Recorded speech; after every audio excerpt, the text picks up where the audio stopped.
आजी आजी पापा काउना पापा दुआरा सजावा जी। आजी आजी चाचा काउना चाचा मड़ावा सजावा जी। आजी ताई दुआरे उतारे सुंदर दुल्हा दरवाजा लगावा जी। आजी ताई दुआरे उतारे सुंदर दुल्हा दरवाजा लगावा जी। आजी जाई मड़वा बैठाली दुल्हर तीन देई मड़वा सजावा जी। आजी जाई मड़वा बैठेली सुंदर बेटी मड़वा सजावा जी। आगे आगे बेटी दुल्हर तीन बेटी दुआरा सजाई बगे। आगे आगे बेटी सुंदर बेटी मड़वा सजाई बगे। आगे दुआरे सजते फाटे छतिया छोड़ी के बिहने चल जाए भींगे। आगे मड़वा सजते फाटे छतिया छोड़ी के भोरे चल जाए भींगे। आगे मड़वा सजते झारे नैना छोड़ी के बिहने चल जाए भींगे। मड़वा में बैठी के रोवेली बेटी दुलारी कैसे के रहब पापा दोसरा दुआरी। चौका पर बैठी के रोवेली बेटी दुलारी कैसे के रहब चाचा दोसरा दुआरी। बड़ी रे जतना से हम तोहरा के पलली बेटा से अधिक हम तोहरा के मनली।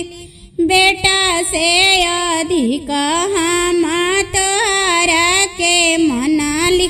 आजी आजी पापा जय माला साट कर आऊं जी। आजी आजी पापा जय माला साट कर आऊं जी। आजी चलल आवे सजना दुल्हावा जय माला कर चल जाई बजी। आजी चलल आवे सजना दुल्हावा जय माला कर चल जाई बजी। ऐसना विधि काहे लिखले विधाता छूटी जाला माई पापा जी से नाता। ऐसना विधि काहे लिखले विधाता छूटी जाला चाची चाचा जी से नाता।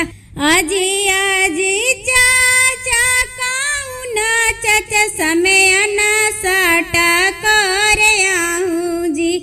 आजी आजी चाचा काउना चाचा समय न साटा कर आऊं जी।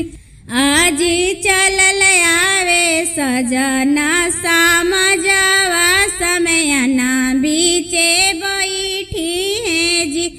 आजी चलल आवे सजना समझवा समय न बीच बैठी है जी। रहलू में तू बेटी हमारे अंगना के मान गे। रहलू में तू बेटी हमर सिरावा के सान गे। कन्यादान करते बेटी हो गईलू बीरान गे। कन्यादान करते बेटी हो गईलू बीरान गे। आजी आजी हजमा चौकवा तू ना पूरी हाजी। आजी आजी हजमा चौकवा तू ना पूरी हाजी। आजी मोरो मनवा भइले उदास पापा के बिना कैसे रहब जी।